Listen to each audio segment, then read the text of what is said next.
পরিবারের হাসপান্ন ভোটার ত্রিপুরা মোতা সিপিএম এবং অন্যান্য দল ত্যাগ করে আমাদের ভারতীয় জনতা পার্টিতে যারা সামিল হচ্ছেন তাদের আমরা পতাকা হাতে দিয়ে বরণ করে নিচ্ছি এবং আগামী দিনে ভারতীয় জনতা পার্টির নেতৃত্বে যে উন্নয়নমূলক কাজ সেই উন্নয়নমূলক কাজের প্রতি ওনারা বিশ্বাস করার মাধ্যমে আগামী দিনে ভারতীয় জনতা পার্টির সাথে থাকবার অঙ্গীকার নিচ্ছেন।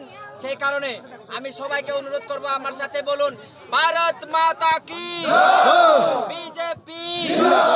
নবাগতদের জানাই হাজার হাজার স্বাগত, নবাগতদের জানাই হাজার হাজার স্বাগত, নবাগতদের জানাই হাজার হাজার স্বাগত। মাতরম ভাই মাতরম, মাতরম ভাই মাতরম, মাতরম ভাই মাতরম। বিপ্লব দেব, বিপ্লব দেব, নরেন্দ্র মোদী, নরেন্দ্র মোদী, জেপি নাড্ডা, অমিত শাহজি। ভারত মাতা কি, ভারত মাতা কি। নমস্কার।